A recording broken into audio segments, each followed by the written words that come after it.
Your role doesn't align with our corporate structure, Caroline explained during a brief Zoom call. Your department is being consolidated. My name is Dustin Hale, 44 years old, Senior Development Director at Red Forge Technologies in Boulder, Colorado. For 12 years, I had built systems and led teams that transformed us from a struggling startup into a respected name in energy solutions. Every major platform we created, every innovative process, I had my fingerprints all over them. I didn't argue or display any emotion when Caroline delivered the news. I simply asked about the transition process and logged off, professional to the end. That was 3 weeks ago. Today, I sat in my home office reviewing the non-compete clause in my contract. The language had loopholes, big ones. The acquiring company's legal team had been sloppy, probably assuming that employees from a smaller firm wouldn't notice or have the resources to fight back. Their mistake. My phone buzzed with another message from Jason, our lead system architect, the fifth engineer to reach out since the acquisition announcement. You were right about the new management. They're gutting the innovation pipeline. Are you still thinking about that project we discussed? I set my phone down without responding. Not yet. Timing mattered. The acquisition had been celebrated across the industry. Triumph Energy Corporation, a Fortune 500 behemoth, absorbing our promising upstart company. The press release praised our complementary capabilities and shared vision. Caroline Vega, their newly appointed CEO for our division, had promised minimal disruption. We value the talent that built Red Forge. Empty words. The first layoffs came within 8 days. I opened my laptop and reviewed the business plan I'd been refining for months, not because I predicted being fired, though I'd had suspicions, but because I saw the trajectory of the company changing even before the acquisition. The executives were chasing quarterly numbers instead of innovation. When Triumph made their offer, our leadership team practically tripped over themselves accepting it. Their eagerness should have been the first warning sign. In the kitchen, I poured a cup of coffee and looked at the whiteboard I'd mounted on the wall. It contained the names of Red Forge's top clients, their pain points, and the solutions our team had built, solutions that would soon be dismantled by people who didn't understand them. Below the client names was a list of 5 engineers, the best minds at Red Forge, people I had personally mentored, people who were now privately asking me what came next. I hadn't answered them yet because my plan wasn't quite ready, but it would be soon. I had joined Red Forge when it was just 11 people working out of a converted warehouse. The founder, Harold Thompson, had a vision for revolutionizing commercial energy monitoring systems but lacked the technical framework to execute it. I created that framework, building our first viable product, working 80-hour weeks while my marriage slowly collapsed under the strain. "You're married to that company," my ex-wife said during our final argument. She wasn't wrong. For over a decade, I declined offers from larger competitors with better salaries and benefits. Harold made me feel valued. "This is your company too, Dustin," he would say. We didn't have formal equity agreements, a mistake I now recognize, but there was always the promise that loyalty would be rewarded when the company succeeded. Then, Harold developed health problems 3 years ago, and his son Tyler took over. Tyler had his MBA from an impressive university, but lacked his father's passion for the work. He focused on making Red Forge attractive for acquisition rather than building something lasting. The culture shifted. Quarterly metrics replaced innovation goals. When I raised concerns in executive meetings, Tyler would nod politely and change the subject. "We'll circle back to that, Dustin," became his standard response. We never did. 6 months ago, I overheard Tyler in the conference room with 2 Triumph executives discussing which teams would be redundant after the acquisition. My department was at the top of their list. That night, I began sketching what would eventually become the blueprint for Pinnacle Dynamics, a competing firm built on everything Red Forge was abandoning. I kept my plans quiet, continued performing excellently, and waited. If they decided to keep me, I would stay loyal. If not, I had an alternative ready. The first sign that my position was truly in jeopardy came when Caroline scheduled individual meetings with each department head except me. Then, I was removed from strategic planning emails. Finally, Matthew from Human Resources requested just a quick chat about my team structure. Still, I updated documentation, trained junior engineers, and made myself indispensable, or so I thought. 2 days before my termination, Caroline asked for access to my project archives and development roadmaps. I provided everything promptly and thoroughly professional to the end. When the Zoom call came, it lasted exactly 7 minutes. She didn't know that while she was explaining my transition package, I was already texting Jason. Time to talk about that project. Dinner at my place tomorrow, 7 p.m. 5 engineers showed up. They all had the same story. Marginalized by new management, innovations shelved, concerns dismissed. They were waiting for someone to build something better. The moment that truly crystallized everything was watching Caroline's first company-wide presentation 6 weeks after the acquisition, with 47 people already laid off. She stood on the stage that once showcased our technical achievements and unveiled Triumph's integration roadmap. Red Forge's systems will be phased out over 18 months as we transition to Triumph's enterprise architecture, she announced. The architecture she referred to was outdated by at least 3 years. Our team had developed solutions specifically because Triumph's approach couldn't handle the complexity modern clients demanded. Now, they were scrapping our innovations to force-fit their existing framework. In the audience, I watched the remaining engineers exchange glances. They knew what this meant. Years of work erased, client needs ignored. The very innovations that had made Red Forge valuable enough to acquire would be dismantled. I didn't speak during the Q&A, didn't challenge Caroline's assertions about synergies and economies of scale. I simply observed who nodded along with her statements and who stared at their notebooks, avoiding eye contact. After the meeting, I walked to my car in the parking garage, sat there for almost an hour, engine off, thinking. This wasn't just about me losing my job.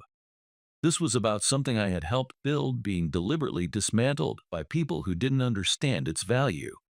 That evening, I opened my laptop and finalized the business plan I'd been developing. What had started as a contingency was now becoming real. I created a secure messaging group with the 5 engineers who had come to my house after my termination. If you're serious about building something better, I have a proposal. Discretion essential. All 5 responded immediately. For the next 3 weeks, we met in the evenings at my house. We identified the flaws in Triumph's approach, the opportunities they were missing, and the clients most likely to be dissatisfied by the changes. We mapped out exactly what made our Red Forge system superior and how we could evolve them further without violating intellectual property laws. I used my severance package to secure a small office space and file the necessary paperwork to establish Pinnacle Dynamics. The company name was deliberately chosen to evoke elevation, rising above what Red Forge had become. The day after receiving my final paycheck from Triumph, I received a message from Tyler Thompson. Heard you might be starting something. We should talk before you do anything hasty. I didn't respond. There was nothing to discuss. The time for conversations had passed weeks ago when Caroline decided my 12 years of contributions aligned with nothing in their corporate structure.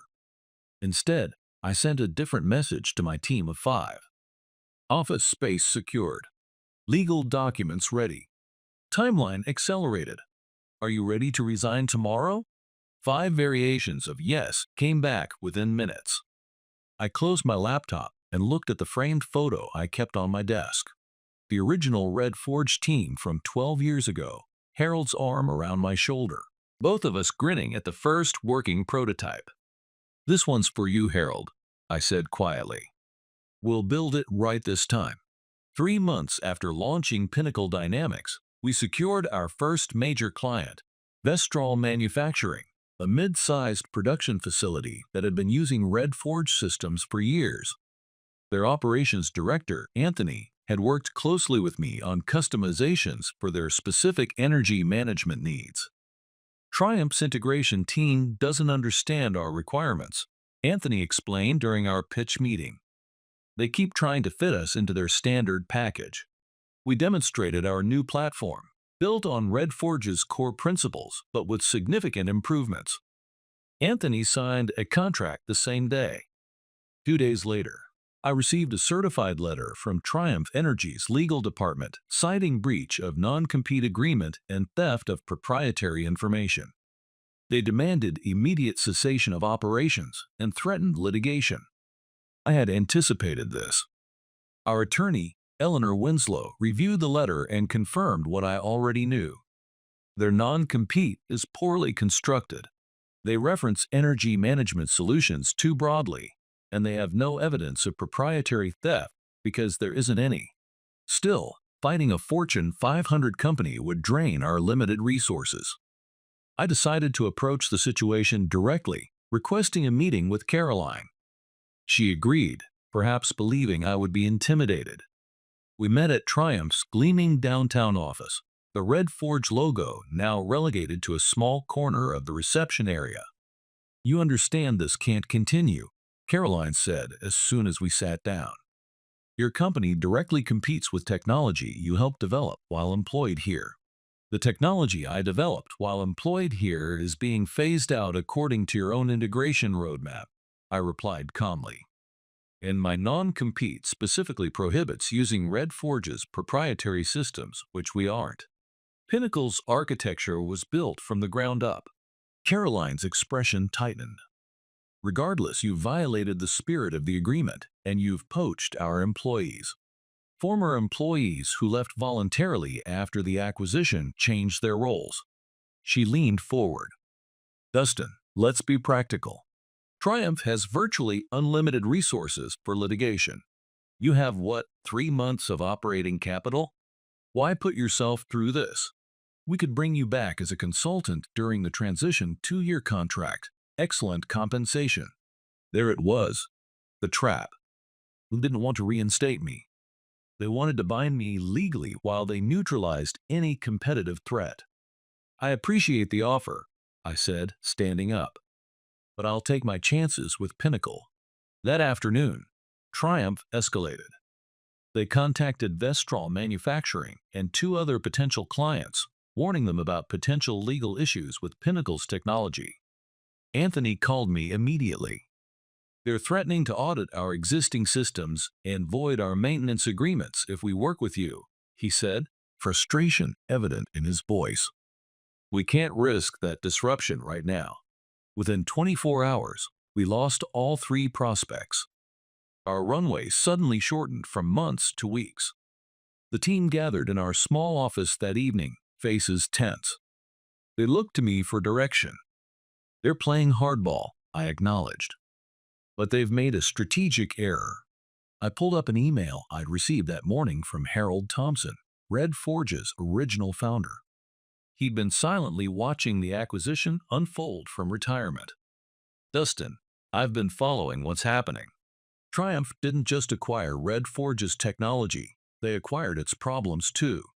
Call me. I think we can help each other." I looked at my team.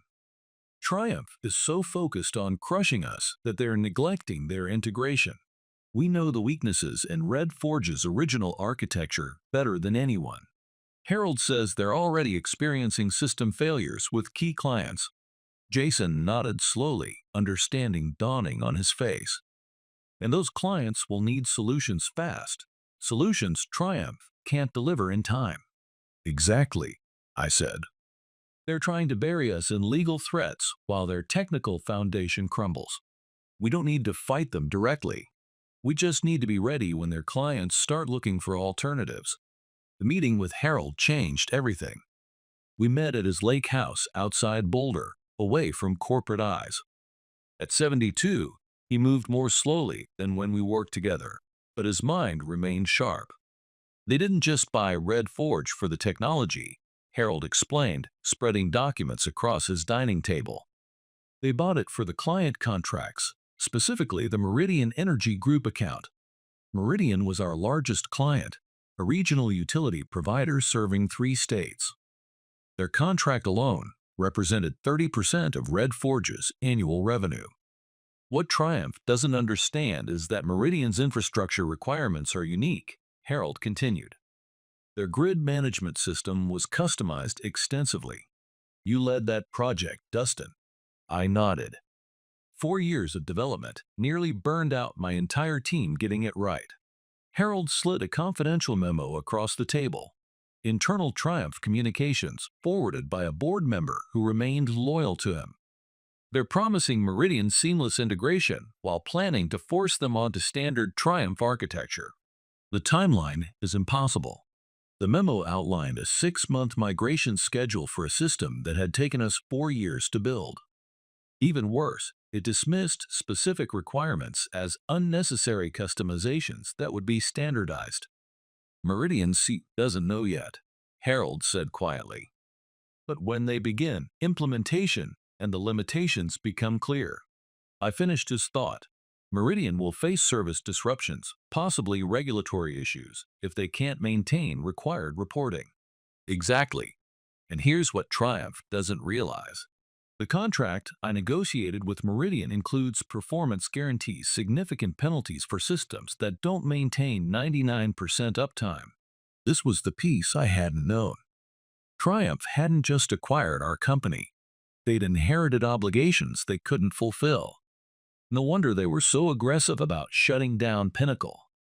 They feared we might approach Meridian before their integration failures became evident. But there was something else in Harold's expression, a personal edge to his involvement. "Why are you helping us?" I asked directly. "Triumph paid you well for the acquisition." Harold's gaze hardened. They did. Then they used clauses in the agreement to devalue the final payment based on integration costs. Tyler didn't understand what he was signing. The deal that made headlines? We received about 60% of that figure, and my son's stake was wiped out entirely. There it was. Triumph had manipulated the acquisition to pay less than promised, using complex financial mechanisms that Tyler hadn't detected. They hadn't just discarded the Red Forge team. They'd cheated the founders too. "Does Tyler know you're talking to me?" I asked. Harold shook his head. Tyler took a position with Triumph's corporate development team. He believes he's being groomed for executive leadership. His voice carried the weight of fatherly disappointment. He'll learn eventually. As I drove back to Denver, a new understanding crystallized. This wasn't just about my termination or Triumph's poor business decisions. This was about systematic corporate predation, identifying smaller companies with valuable client relationships, acquiring them under false pretenses, extracting what they wanted, and discarding the rest. The engineers they fired? Calculated losses. The promises they broke? Negotiating tactics. The technologies they dismantled? Inconvenient complications. I pulled into my driveway and sat in silence for several minutes, processing the implications. Then I called Jason. "Contact the team. Meeting at the office tomorrow, 7 a.m. We need to accelerate development of our Meridian-compatible system, and I need you to pull every piece of documentation we have on their grid architecture." "Are we going after Meridian?"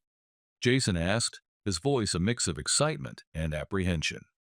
"Not yet," I replied. "But we're going to be ready when they start looking for help.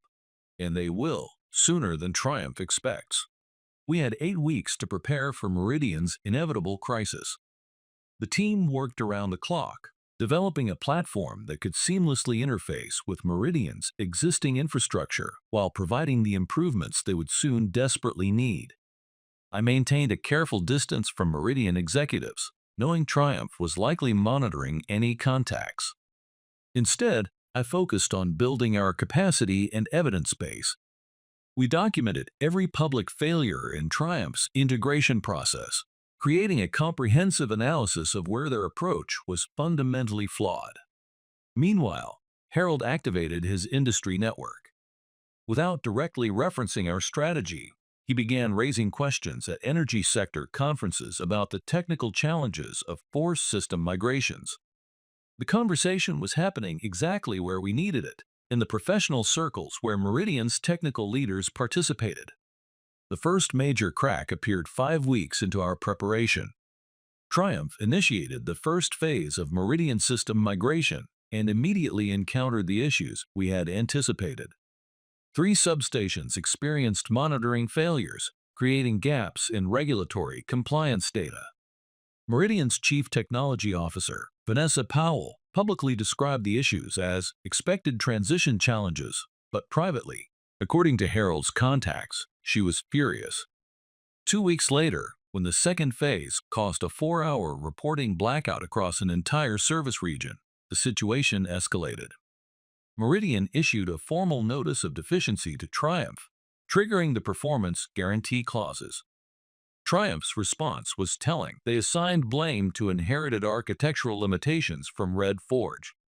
They were setting up a narrative to void the performance guarantees by claiming the original system was defective. That was the opening we needed. I drafted a detailed technical analysis demonstrating how the failures stemmed not from Red Forge's original architecture, but from Triumph's incompatible integration approach. Harold delivered this document personally to Vanessa Powell. 3 days later, I received a text message from an unknown number. Coffee tomorrow, 2 p.m., Westside Roasters. It was signed simply VP. When I arrived at the cafe, Vanessa was already seated in a corner booth. She got straight to the point. "Your analysis matches our internal findings," she said quietly. "Triumph is attempting to force us into their system to avoid maintaining our customizations. The regulatory risks are unacceptable." "You have options," I replied carefully. "Do I?" "Our contract with Triumph is binding. Breaking it would trigger penalties that would exceed our annual technology budget. Unless Triumph is a material breach through performance failures," I suggested, "which your legal team is likely exploring right now." Vanessa's slight smile confirmed my assumption. We would still need an immediate alternative. Regulatory reporting can't wait for a new vendor selection process. I slid a flash drive across the table. This contains a technical overview of Pinnacle's platform. It was built specifically to address the issues you're experiencing. We can deploy within 3 weeks with zero regulatory interruption. She pocketed the drive without examining it. Triumph claims you violated non-compete agreements. They've made that claim, yes, but their legal position has significant weaknesses, which our counsel has documented. I provided a second flash drive. This contains our attorney's analysis. Your legal team will find it illuminating. Vanessa nodded once. I'll be in touch. 2 days later, Triumph announced an emergency stabilization of Meridian systems, effectively admitting their integration approach had failed. Their stock dropped 8% by market close. That evening, I received an official request for proposal from Meridian Energy Group, bypassing their normal procurement process under emergency provisions. I gathered our team. This is it. Meridian needs a solution immediately, and we've built exactly what they require. Everything we've worked for comes down to this proposal. Jason looked around the room at our small but determined team. Should we be concerned about Triumph's response when they realize what's happening? I shook my head. They've created their own crisis. Now they'll have to watch us solve it. The Meridian board meeting was scheduled for 10 a.m. on a Thursday. By 10:45, my phone rang. "Unanimous approval," Vanessa said without preamble. "Expedited contract execution.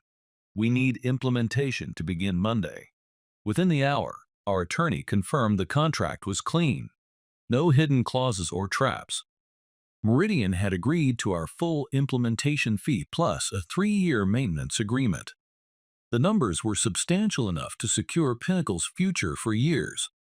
More importantly, the contract included a specific indemnification against Triumph's potential legal claims.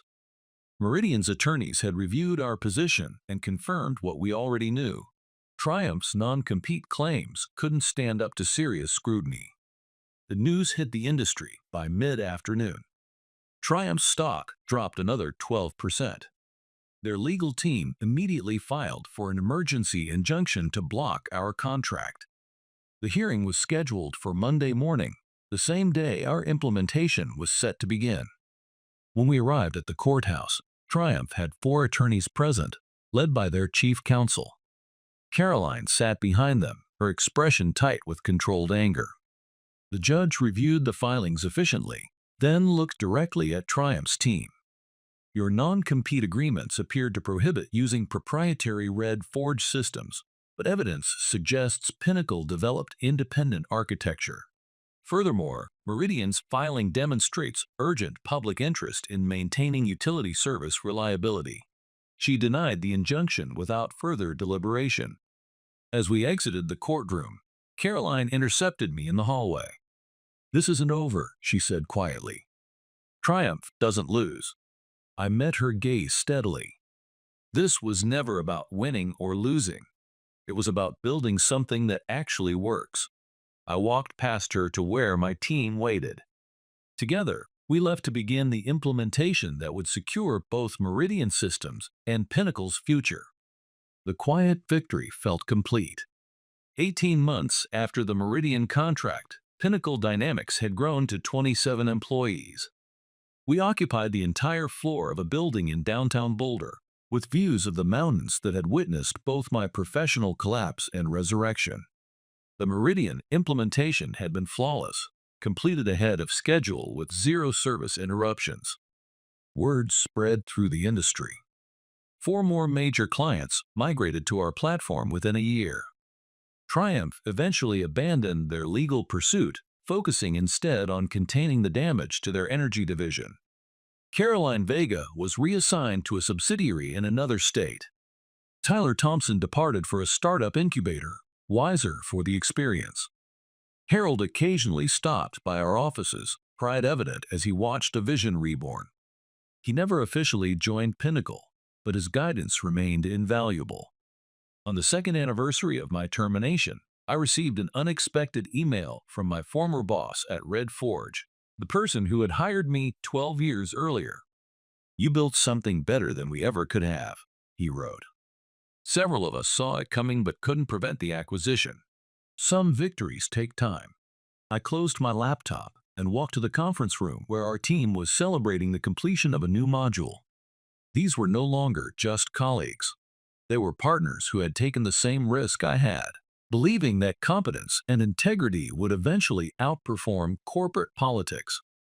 Later that evening, I stood alone on my deck at home, watching the sunset paint the mountains. The bitter taste of betrayal had faded, replaced by something unexpected: gratitude. Without Triumph's arrogance, without Caroline's dismissal, Pinnacle might never have existed. I hadn't just reclaimed my career. I'd built something more aligned with my values than Red Forge could have become under Triumph's direction. Sometimes, getting pushed out of the wrong place is exactly what you need to find the right one.